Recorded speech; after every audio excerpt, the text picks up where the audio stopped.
All right, are we waiting for folks to join?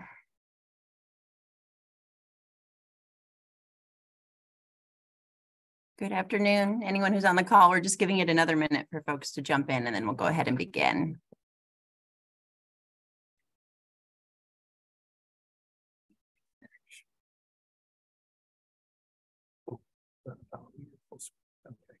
Yeah, they're loading. Okay, thank you. No problem. All right, perfect. Sounds like folks are still loading in. So we'll just give it one more minute and then we'll go ahead and begin.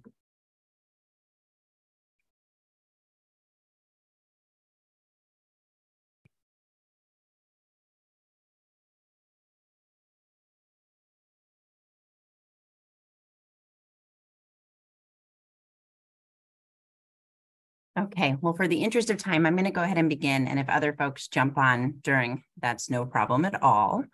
So good afternoon. Thank you so much for everyone who's jumping on this webinar. We're going to be discussing the turf replacement program and how to create a climate appropriate landscape. My name is Alexa Hendricks. I am the Resource Conservation Supervisor at Las Virgenes Municipal Water District. And I am the person who is responsible with my team for creating rebates and incentive programs to help our community transition from thirsty landscapes to climate appropriate, drought tolerant landscapes. So that's what we're going to be covering in this presentation. This is going to be kind of a overarching comprehensive view of the program. But what my goal is with this presentation is to at least point you towards resources to take on this kind of project. It's very overwhelming at the onset of a landscaping project. They can be expensive. There's technical elements involved with design and irrigation. So this is intended to point you towards some of those resources that are available to you as a Las Virgenes customer. This is going to take about an hour, hopefully less than an hour including Q&A. You all have your cameras off and you're all muted. So I would like to encourage you, please, if you have questions, to drop them in the Q&A box. There should be an icon at the bottom of your screen that says Q&A. If you have a question, go ahead and plug it in that Q&A box, and we'll do our best to keep up with questions during the presentation. And then additionally, at the end, we can unmute you all so you can go ahead and ask any questions that you may have. But with that, I'm going to go ahead and jump into it. So when we're talking about climate appropriate landscapes, first, it's important to define what is our climate, what makes something climate appropriate in our region. Well, we live in what is defined as a Mediterranean climate. There are 5 Mediterranean climates in the world. They're all located between 30 and 45 degrees north and south of the equator, and all on the western side of continents. All of these regions are characterized by hot, dry summers and mild, wet winters. And it's also worth noting that all 5 regions are what are known as a biodiversity hotspot. So even though they only take up about 2% of the world's land area, they encompass 20% of the world's biodiversity. So significantly and disproportionately high value of plant and animal species, particularly endemic, meaning species that exist only in these regions and nowhere else in the world. So disproportionately high value of species represented in just these 5 small climate types. Here in Southern California specifically, we get an average annual rainfall of about 9 to 15 inches per year. Of course, that's an average. So this year, thank goodness, we saw it shoot way higher than that, which was direly needed after the drought. But it can be much lower, as we've seen from the past few years too. That's just an annual average. It's also worth noting our evapotranspiration. I think the easiest way to think about evapotranspiration is reverse rain. So we all know rain falls from the sky. Evapotranspiration is reverse rain. It's moisture that is lost back up into the atmosphere through evaporation in the soil and transpiration from the plants. Thankfully, the soil acts like a water sponge, so that rain that we do get, the goal is to have as much of it held in the soil as a local reservoir, as a sponge for our landscapes. But these weather extremes are becoming more severe and unpredictable. So even though we have a climate, we have historical averages, you can't count on that, as we've seen, to kind of predict weather for the next year. Those extremes, the extreme drought, the extreme floods, we're seeing those extremes become more frequent. And the Washington Post last year released an article with research from NOAA and the NASA Jet Propulsion Laboratory that said that Ventura County, so our neighbor immediately to the north, is the fastest warming county in the lower 48 states. So Ventura County is warming faster than anywhere else in the continental United States. So pretty alarming statistic. And as we've seen, this is what's called the Northern Sierra 8-Station Index. So as I'll touch on in another slide, we pull all of our water. It's imported from the Northern Sierra Mountains. And so that is where we can kind of forecast based on snowpack what our water reliability or availability is going to be in the coming season. And both the wettest and driest years on historical record have occurred in the last 10 years. So you can see there at the bottom of the screen that severe drought that we just went through. So 2020, 21, 22, 23. And then that's followed by the blue line you see in the middle there, current year, we're above average. So that's really exciting to see when we talk about things in a landscape context, because it's going to create opportunity for the kind of projects that we're talking about today. Drought, though, is nothing new to the region. This is a newspaper article from October 1960. And it says, why should we join the Metropolitan Water District, specific for the Las Virgenes region? Well, the answer, the semi-arid Las Virgenes area obviously suffers from a common Southern California civic malady, diminishing water versus increasing population. The condition has been aggravated by drought. All around, wells are petering out and more families are going on trucked or bottled water. Engineers warn us that we are using up our diminishing reserves at an alarming rate. And this was in the 1960s that this was reported. So how did we respond? Well, we joined the Metropolitan Water District. And what that means is that we now import water via the State Water Project to our region. We do not have local water in the Las Virgenes service area. So some areas have groundwater or are able to pull from other reserves like the Colorado River, for example. We do not. We are what are considered State Water Project dependent, meaning basically 100% of the water that we utilize in our region is imported. The State Water Project runs more than 700 miles from the Northern Sierra down basically to the Mexico border. And Metropolitan Water District is our wholesaler. So they hold the contract with the Department of Water Resources to import that water via the California Aqueduct, which pulls it from the San Joaquin, Sacramento Delta area into our region.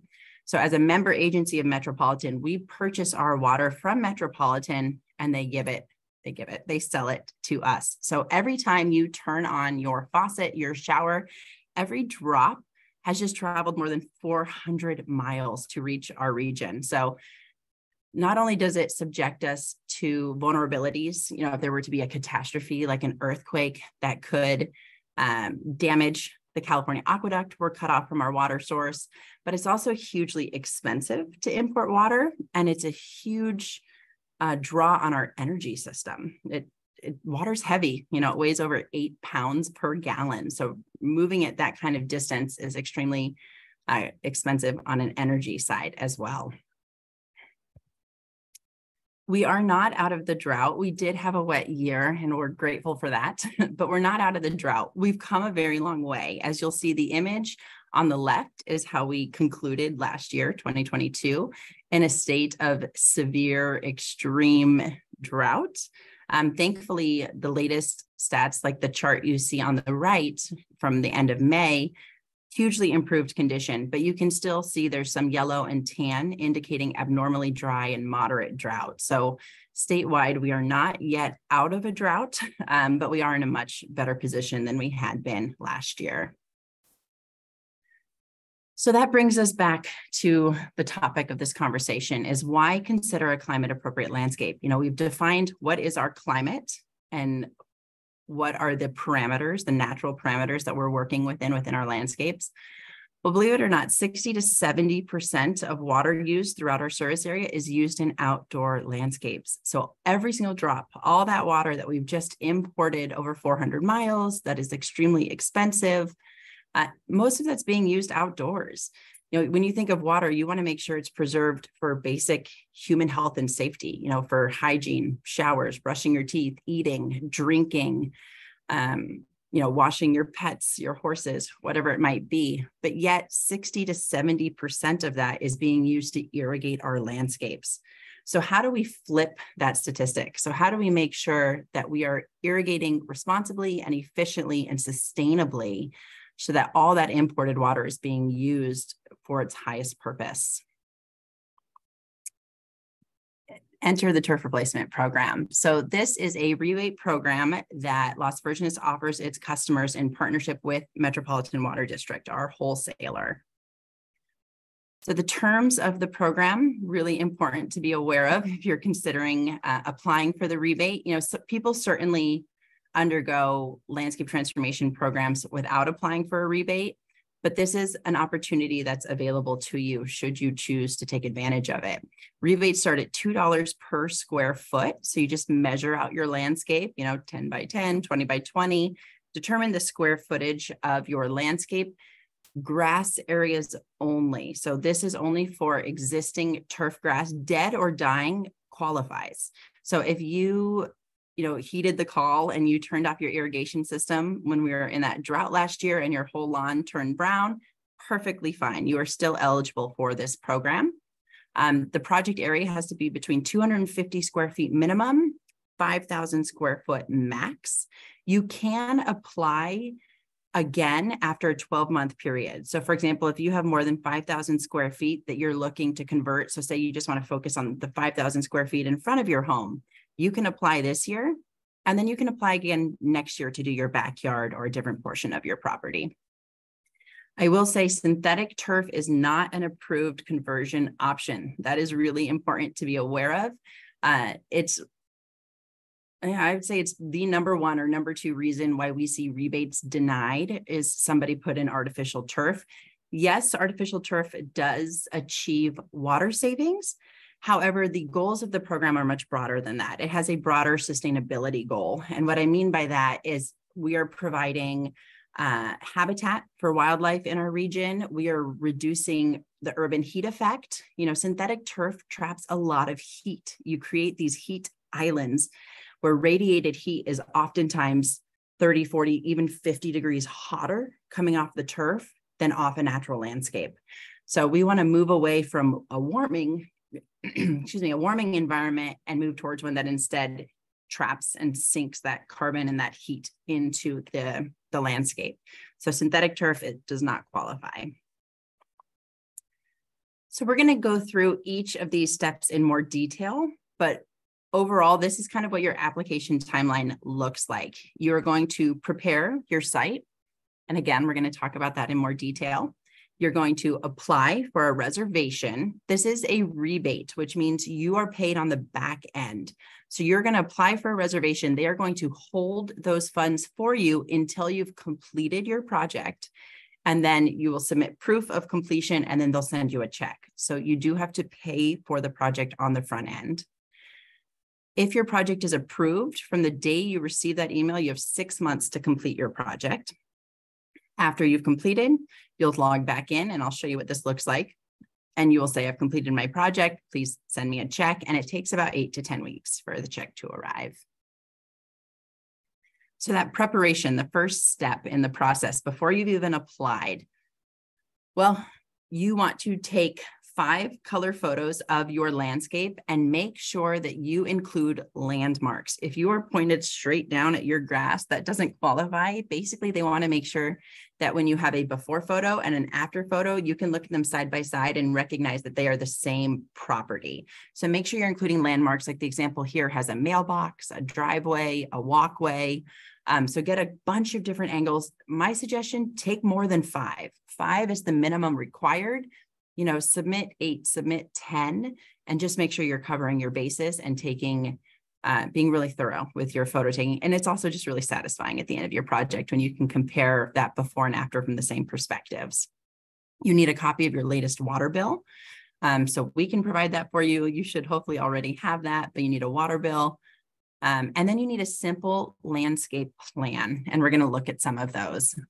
But once you have your water bill, your landscape plan, and your photos, you are going to log in at SoCalWatersmart.com. and you are going to fill out the online application. It's very simple. You're just going to report your personal data, name, address, water purveyor. You're going to report the square footage of your project. You're going to attach your bill, attach your landscape plan, attach your photos, and go ahead and submit that. Some common pre-approval denials, not enough plants. So on your landscape plan, you want to indicate that you plan on converting turf grass into drought tolerant or native plants. The pictures don't show landmarks. We discussed that. Your project has already begun. You need to apply and get approval before beginning your project. If you submit photos and you've already removed your turf, it does not qualify. So make sure you are applying before beginning any work, and then no pre-existing turf. So again, if you don't have turf on site, it does not qualify. A lot of people get hung up on that landscape plan. It is intimidating. We're not all landscape architects, can't come up with that design. So just some examples of landscape plans that have been approved.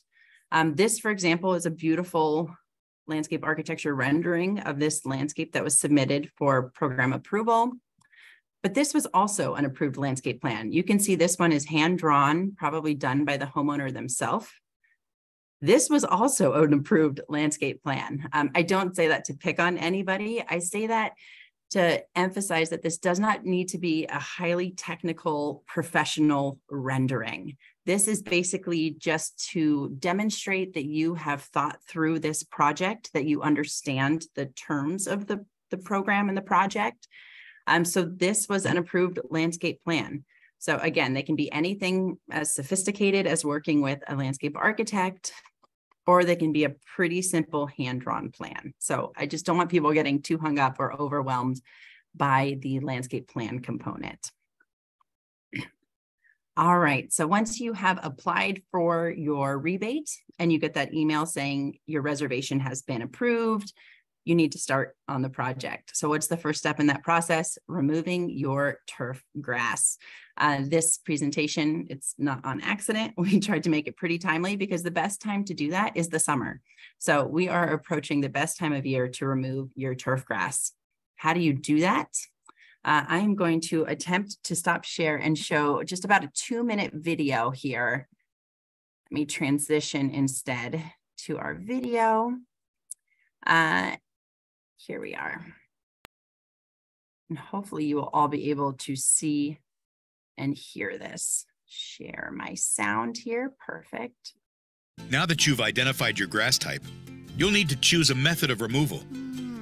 We recommend choosing one of 3 options, depending on your grass type. The first method is sheet mulching. Sheet mulching kills the lawn by using a compost barrier to cut off the sunlight that grass needs to grow.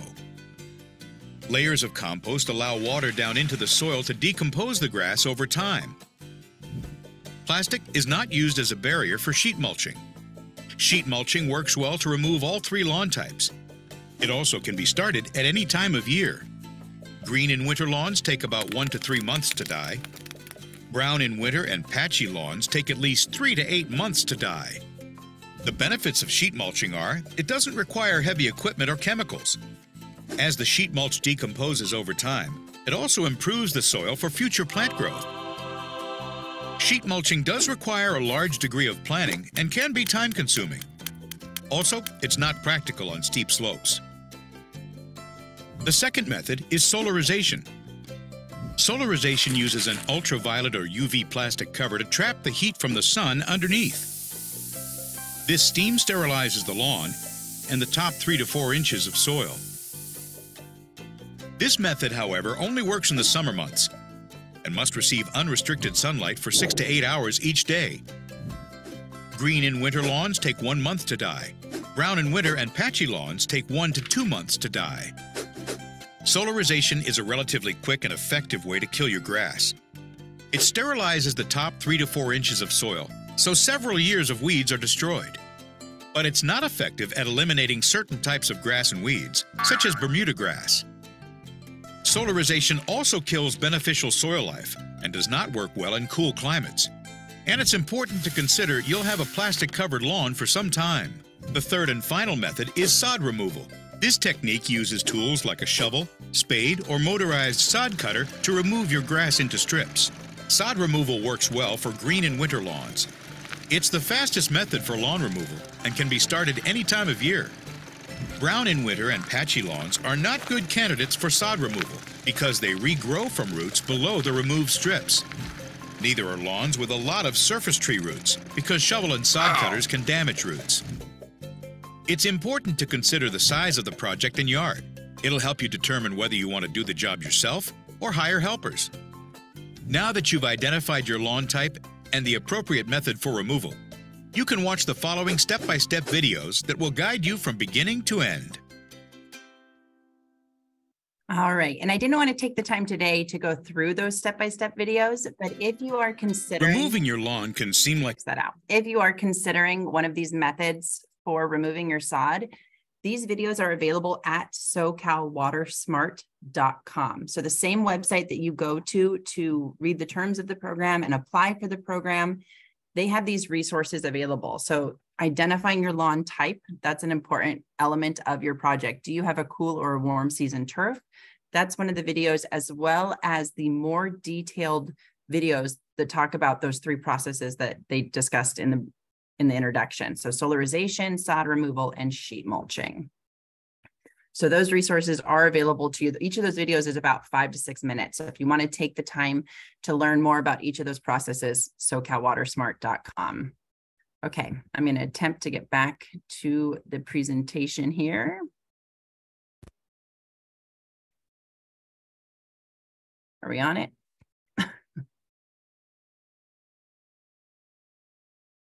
See here. Okay. So here's just a kind of a rundown of those three methods that were discussed. Sheet mulching, it takes the longest, but it is ecologically the best approach for your landscape. Oh, sorry. Let me try and share screen again. Let me go back to the PowerPoint.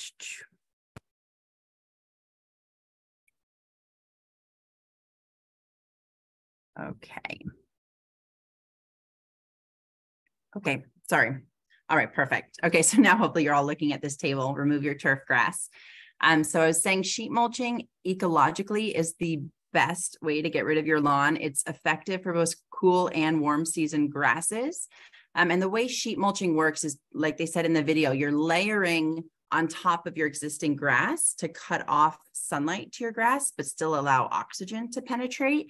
And what happens over time is your lawn will die without being exposed, and all of that organic matter gets added into your soil. So you're able to kill off your lawn while creating super bio-rich soil for future planting.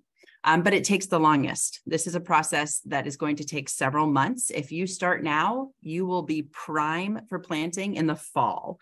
So again, this conversation was timed intentionally because we really encourage sheet mulching. There's also sod removal. This is immediate results. This is, you take a sod cutter, or if your project area is small enough, you can just use a shovel and you cut off the top few inches. The great thing is you get immediate results, but it is physically intensive and it does create quite a bit of waste. And as was mentioned in the video, it doesn't work well for warm season grasses because they have deep roots that'll just resprout. And then solarization. So this was that process where you lay a plastic sheet over your lawn. You basically create a greenhouse where you steam sanitize your soil. Similar to sheet mulching, this takes some time. And when I've seen this done, the issue I've seen is that the plastic breaks down over time. It's sitting out in the sunlight for many months, and you end up with plastic breaking down in the environment. So you don't see this process utilized very much. So you've killed off your grass. It's sitting there, it's sheet mulching. One thing, I'll just do a plug. If you are sheet mulching, basically you have a giant lawn of mulch, not terribly attractive. We have yard signs that we are very happy to provide for you that says conservation in progress. So you can let your neighbors know you're not just being neglectful, but you're actually moving towards a new landscape. So please feel free, if you are going to be killing your lawn or sheet mulching, to come on by, and we're happy to give you a lawn sign. But now you need to pick your plants. Planting, like I said, is best done in the fall. So if you start killing your turf grass now, you are prime for planting in, say, November, when it's ideal to plant California native and drought tolerant plants. We want to make sure that we are selecting plants that have a low plant factor. You'll hear the term plant factor, you'll hear crop coefficient. Basically, it's a value representative of the plant's water requirements, and they can be anywhere from very low, low, moderate, and high. Cool season turf grass, so things like Kentucky bluegrass or fescue, they are the most consumptive landscape species you can put in your yard. They need a minimum of 45 inches of rainfall per year. So when you talk about a plant factor, they're a plant factor of 100%. They are at the top of the scale. So what you want to be shooting for are plants that are moderate or lower. So 50% to lower to make sure that we're achieving the desired water savings. So how do we pick out these plants? Well, one of the easiest ways to make sure that you are picking a plant with a low plant factor is go natives. You know, these are plants that have evolved in our climate and who thrive in our climate. CalScape is an incredible resource. This is a website managed by the California Native Plant Society. You can go to calscape.com and you can search with your city, with your zip code, and it'll give you a list of plants categorized by trees, shrubs. It'll give you a list of plants that will perform well in your local environment. And for many of the species, it'll even tell you a nursery where to find that plant. So that's super helpful. So CalScape is a great resource for identifying plants to use in your landscape. As is BeWaterWise. BeWaterWise.com is a website managed by our water wholesaler, Metropolitan Water District of Southern California. Tons of resources here. If you're taking on a project, this is another great place to start, BeWaterWise. It includes several different plant guides, like the ones you see in the screenshot here. It also has like database for landscape professionals. They have videos, they have classes, all sorts of resources to support your project on BeWaterWise. Something that's becoming increasingly important to be aware of is defensible space. Many of us saw the impacts of recent wildfires, and we want to make sure that we are designing our landscapes to be defensible, to be ignition resistant. And so this website is managed by the Resource Conservation District of the Santa Monica Mountains, defensiblespace.org. Again, just a brilliant repository for information if you're taking on a project, but including plant lists. So plant lists that have been approved by Ventura County Fire and LA County Fire as appropriate to plant in your landscape near your home. Another resource that I just want to make people aware of is the WUCALS database. So WUCALS is an acronym that stands for Water Use Classification of Landscape Species. And basically what they've done is they have taken over 2,000 varieties of plants used in horticulture and assigned a plant factor to them. So you can go to the WUCALS database and type in your region. So for example, I typed in Calabasas as the city. You can do city, you can do zip code, and then you can type in the name of a plant. So scientific name, common name. So here I searched salvia, which is sages, and you can see it pulled up a list of sages that many of those, you'd see the water use drops, ET or plant factor, less than 10%. So extremely low water use. So this is another great resource to research plants that you might want to add to your landscape, but also to research plants existing in your landscape. So if you have a plant that you want to maintain, you can look it up in the WUCALS database. Maybe it's a high water use plant and you recognize it just can't be maintained in a climate appropriate landscape, or maybe it's moderate or low use and you can continue to keep it in your landscape. So really good resource, the WUCALS database. Lastly, I just want to do a shameless plug, invite folks to come out and utilize your local water district. We have our sustainability demonstration garden located at headquarters. So you can visit it in person. It is open to the public. It's for a self-guided tour 24/7 at 4232 Las Virgenes Road, or you can visit it virtually. There is the Sustainability Garden website. So you can go to our website and see garden diagrams, plant lists, all kinds of resources available there. So definitely utilize that either in person or virtually. Okay, so we have identified climate appropriate plants. So what are the plants that we want to utilize, but now where do we find them? There are several nurseries that specialize in native plants. And I'm happy to say that, big box stores and large nurseries are increasingly starting to stock more native and drought tolerant plants, especially because the demand has gone up. So they're feeling that pressure from the community to stock the kind of plants that people want in their landscapes. But there are a number of nurseries that specialize in these kind of plants. So this is just a few of them in our region. Many of these we use to source plants for our own sustainability garden. Bloom, California, that link at the very bottom there, has tons of nurseries on it. So it's a great place to start. You can just go to bloomcalifornia.org, and they will point you towards nurseries that have drought tolerant and native plants. So how do we know which plants to choose? We've identified the plants we want and where to find them, but what's next? Well, select small plants. A lot of people want to get 5, 10, 15 gallon plants so you have an immediate wow factor in your garden. But I very much recommend getting 4-inch and 1 gallon plants, particularly for shrubs, because they will establish more quickly. Large plants are usually very root bound within their nursery pot, within the container. So it takes them a long time to establish in the environment, whereas small plants, they aren't as accustomed to their container. They aren't as root bound. So when you put them in the landscape, those roots are going to grow more quickly. They're going to establish more quickly, and just be patient. Give it a couple of years and they'll fill in your garden. General rule of thumb when selecting plants, you want to aim for 50 to 75% evergreens. So one of the great things is like Calscape on their database, they have plant profiles and it'll tell you evergreen, meaning that plant is going to have leaves on it and be green year round. So you have year-round color in your garden. And then aim for about 25 to 50% flowery, semi-deciduous. A lot of California natives particularly will go dormant in the winter and either look dead or twiggy or super unappealing. And then come spring and summer, they flourish and they bloom and they're stunning. So you want to make sure if you're picking plants, you're not just looking at the summer bloom, but also what does that plant look like in the winter? It might not be that, showpiece that you want in your landscape. So make sure you're putting in ample evergreen plants so that you have that year-round color.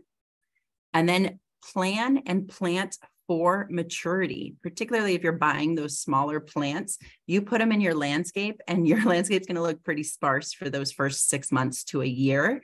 But that plant will probably grow to 3, 5, 7 feet across.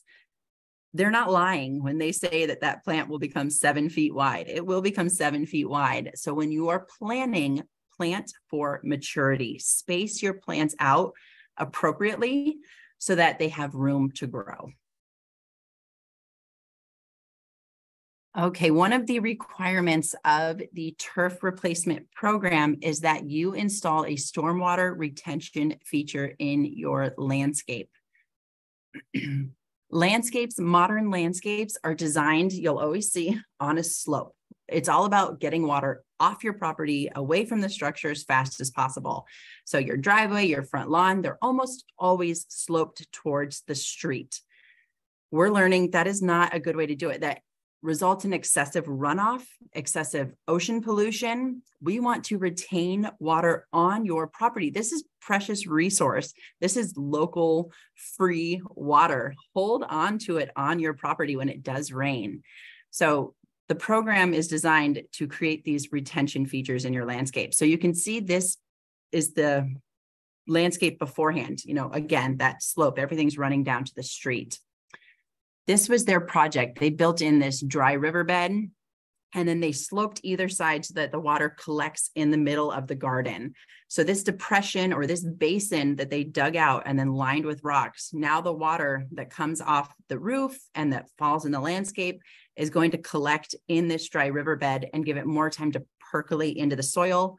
That soil sponge, that is our resource that we want to use. We want to give it time to soak into the soil and not just sheet off and run into the rain gutter and eventually into the ocean.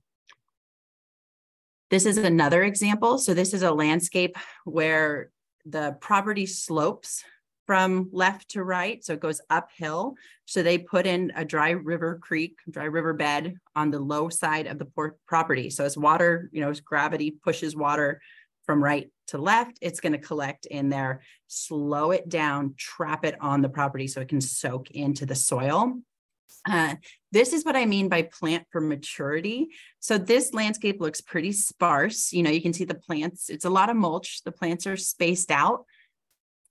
This is a year later. So you can see they planted for maturity, because once all these plants, grow and fill in the space. This is one of my favorite properties in our region. This is a house in Agora Hills. But you can see that they planned for maturity. So you went from this kind of sparse looking landscape before to now this lush, beautiful, interesting landscape that they have now. Oh, and there's the before, just for context. So they had this large lawn before, and this is the after. So much more interesting. You can see they've added like a seating area in there, ample wildlife habitat provided in this garden. So lots of benefits achieved in addition to water savings. Here's another example of a stormwater retention feature. So you can see this one, the downspout comes off the corner at the back of the house there. So the downspout comes down, runs across the walkway there, and then feeds right into that basin that they've dug out in the landscape. This could also get plumbed underneath the walkway to feed directly into there. Or in this case, they just did it right over the top of the walkway so that the downspout feeds that dry creek. So here's what that project looked like beforehand. This is kind of exact example of what I would call non-functional turf. I understand that many people aren't going to want to get rid of all their grass. There's reasons to keep grass. You have pets, you have dogs.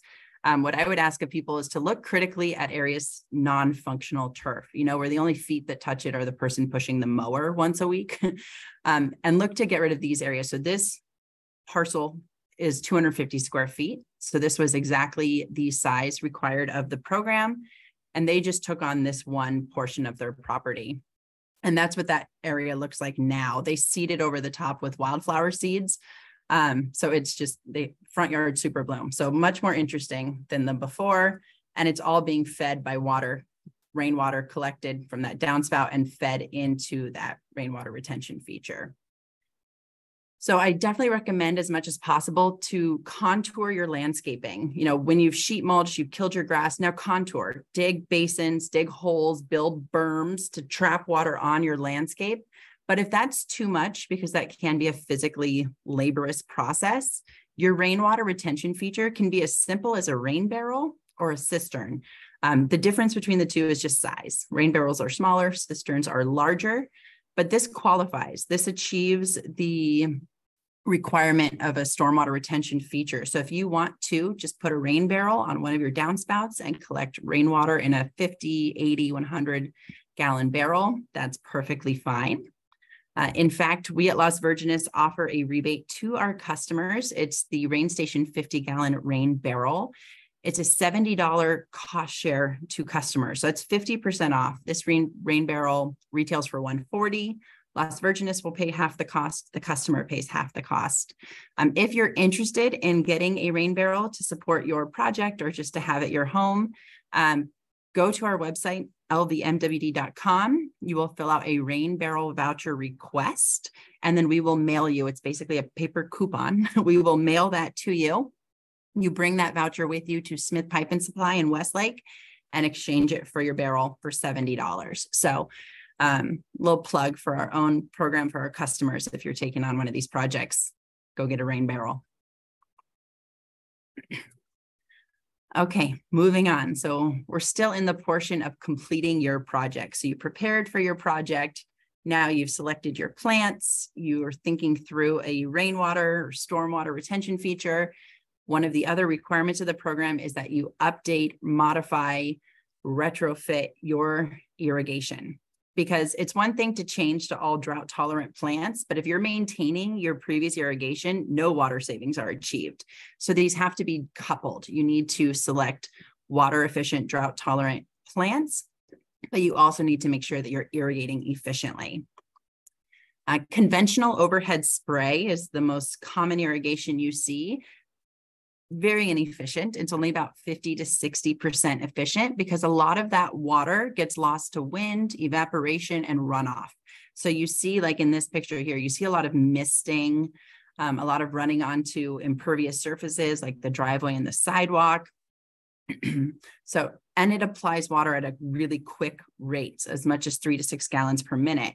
So it's applying water to your landscape more quickly than your soil can absorb it. And so you end up seeing excessive runoff. So 3 low flow options that we'll discuss now are hand watering, drip irrigation, and high efficiency nozzles. So you want to start by assessing your existing irrigation system. If you are transitioning to, say, hand watering and you don't need your existing irrigation system, of course, you could just shut it off at the controller. But I recommend is capping or plugging your excess emitters. So if you have emitters that like spray heads, spray bodies that you're no longer going to utilize, go ahead and there's plugs that you can put right on top of it, or you can dig out the whole spray head like this piece here, and then just cap or plug the line. It's really easy to do. And those plugs cost, less than $1, 60, 70 cents a piece. And then this ensures that water isn't going to be coming out of that spray body anymore. So start by, assessing your existing system and disabling, plugging, capping unneeded spray heads. Hand watering, a standard hose gives out about 17 to 22 gallons per minute.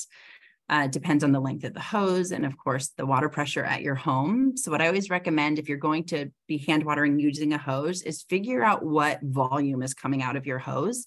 Easiest way to do this is the 5-gallon bucket test. Take a 5-gallon bucket, stick in your hose, fill it up, time it, and then you can see, I filled up a 5-gallon bucket in 3 minutes, 2 minutes, and that'll let you know how the volume of water that's coming out of your hose. Use a positive shutoff nozzle. So use a spray head. You don't want to just have that hose running.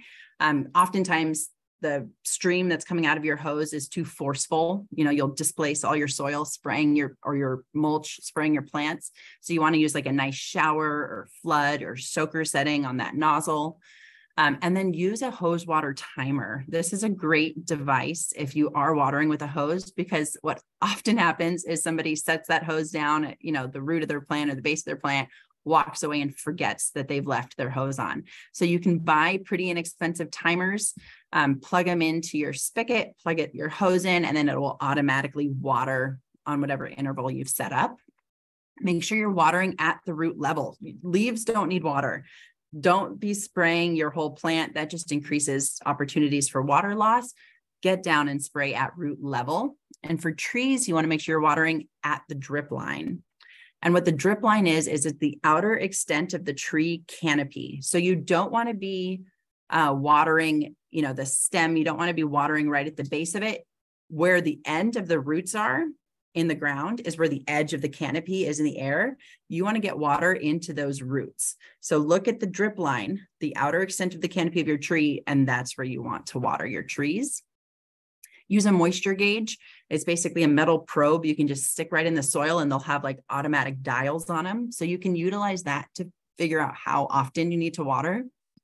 There are areas like in sun, for example, that are going to dry out much more quickly than shaded areas. So you might be hand watering those areas every 2 weeks, whereas the shaded areas, you might just water once a month. So it's a really simple device. You can buy on Amazon for $15 or less. I really recommend getting one just so it just is another tool to make sure that you're informed when you're irrigating. Drip irrigation, another method for efficient irrigating, highly efficient. Drip is 85 to 95% efficient. If you recall, conventional spray heads were only about 50 to 60%. Now we're all the way up to 85 to 90% because it's applying water right at the base of the plant. It's not throwing it all up in the air. It's applying it, into the soil at the root level. And unlike spray heads that are applying it, 3 to 6 gallons per minute, with drip irrigation, you're talking gallons per hour. And most standard emitters do about a 1/2 gallon to 2 gallons per hour. One of the great things is they now have things like this. This is a kit. This particular one was made by Rainbird. This is a drip conversion kit.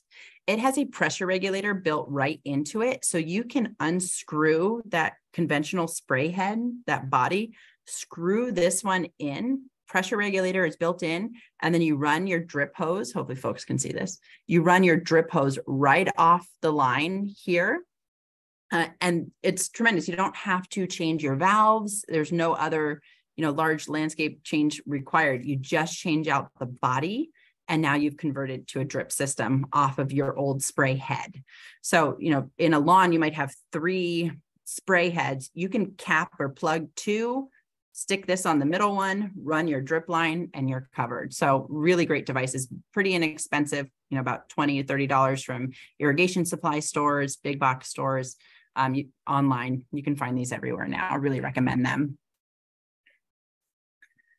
And then there's rotating nozzles. So there are applications where it still makes sense to have overhead spray. For instance, if you're irrigating a slope, or if you're irrigating a ground cover like Carapia or Myoporum, you might still want to have an overhead spray.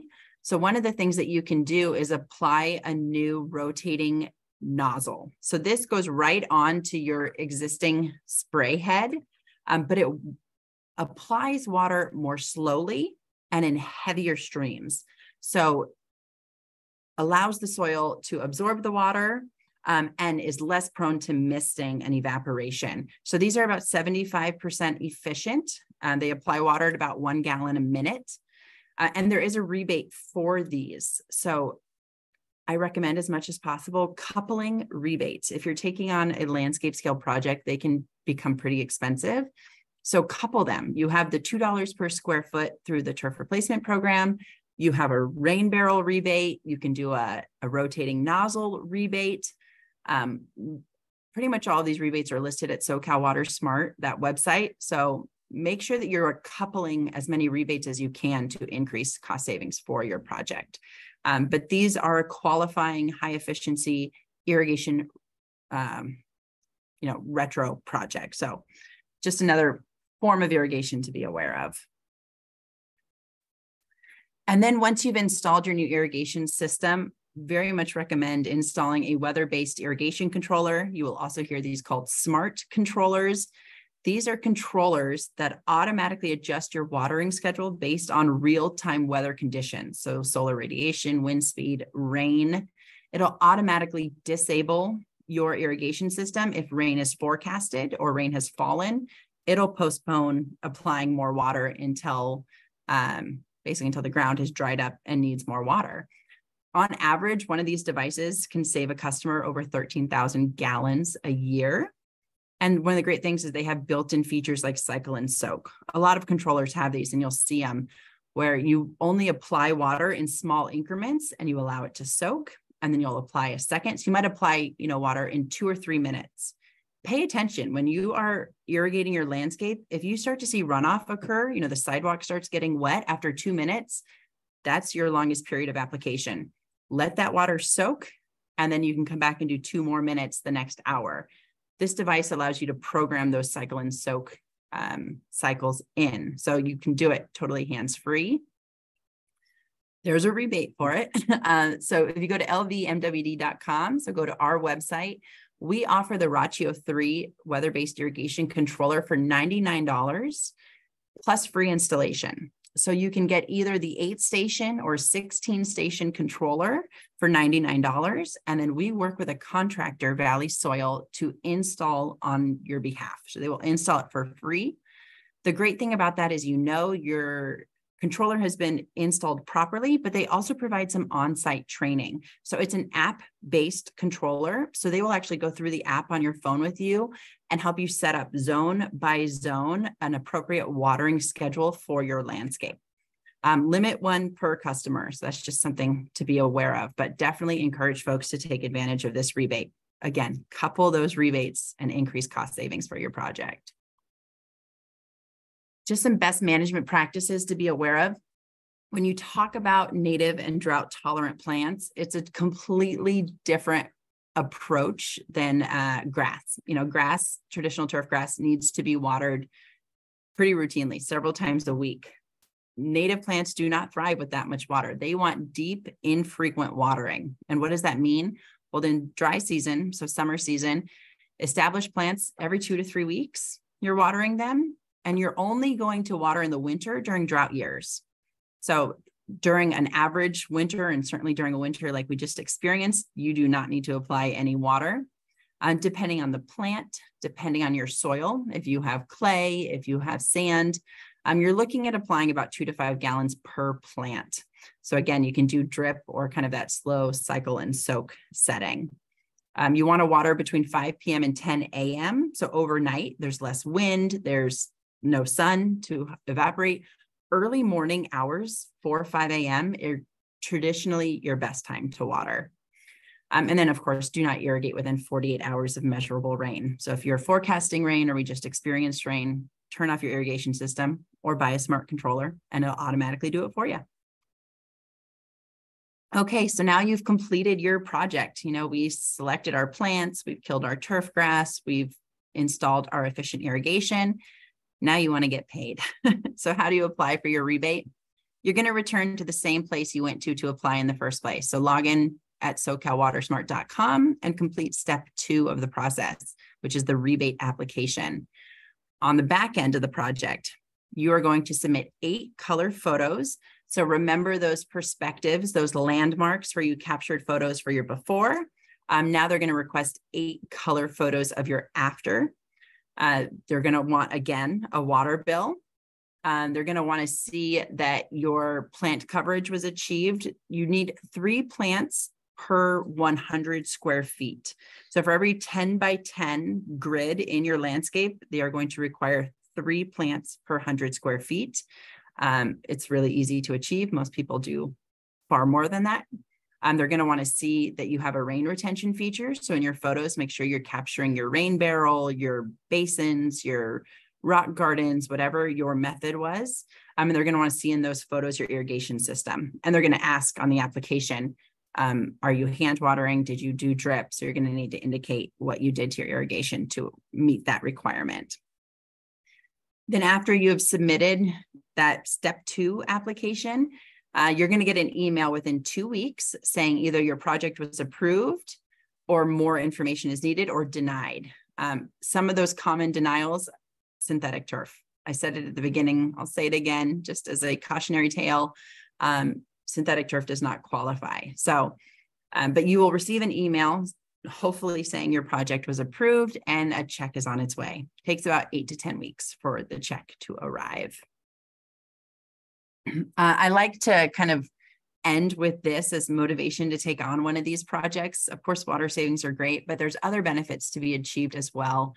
This was a study that came from the city of Santa Monica. It's called Garden to Garden. They took 2 landscapes that are side by side. So these 2 homes are next door neighbors. They completely wiped each landscape, and on one did a traditional, conventional turf grass landscape. And on the home directly next door, they did a native drought tolerant landscape. And then over the course of 8 years, they tracked different variables on these landscapes. The 3 the most notable are water. Of course, you're looking to achieve water savings. Over the course of this study, the native garden used 77% less water. And then additionally, yard waste. It produced 66% less yard waste. You think about grass, folks are typically mowing it every week. Typical horticultural plants need a lot of pruning.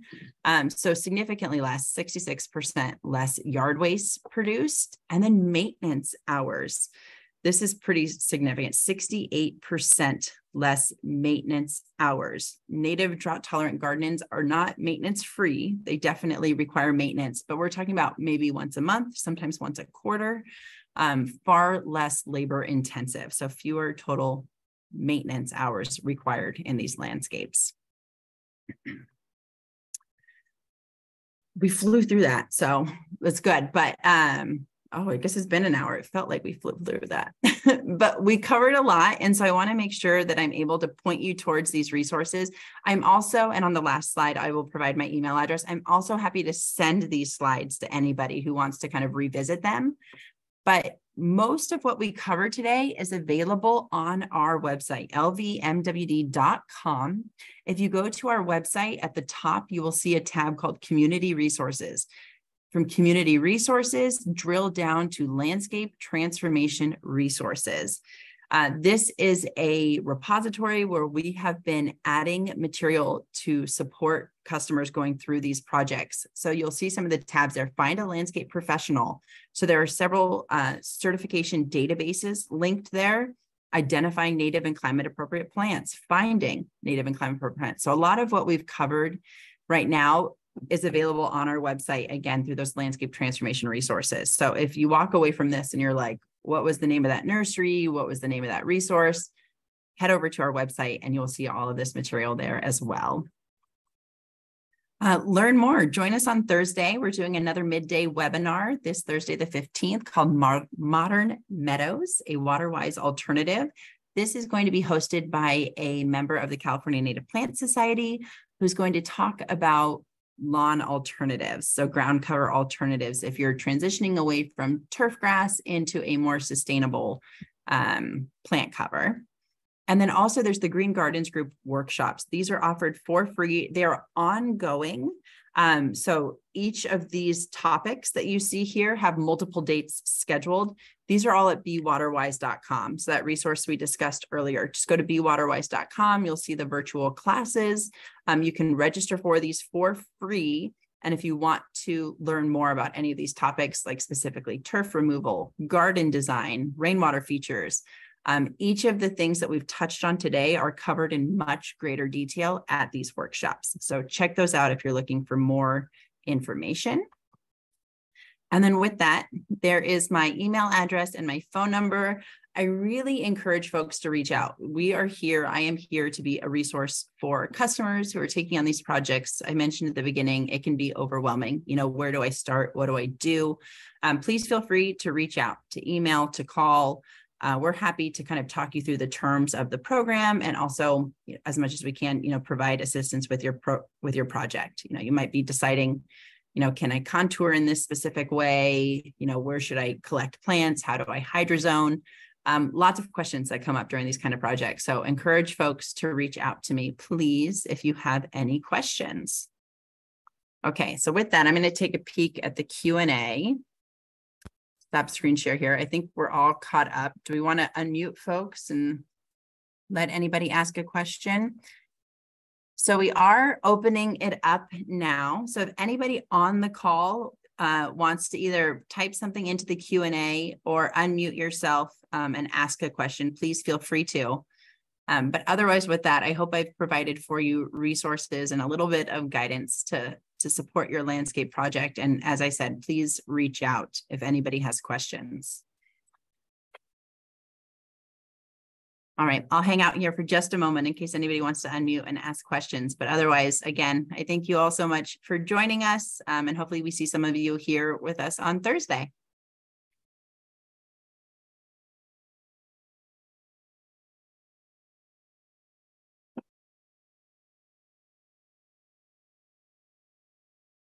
I will put my email address back on the screen. So for folks who are still jotting that down.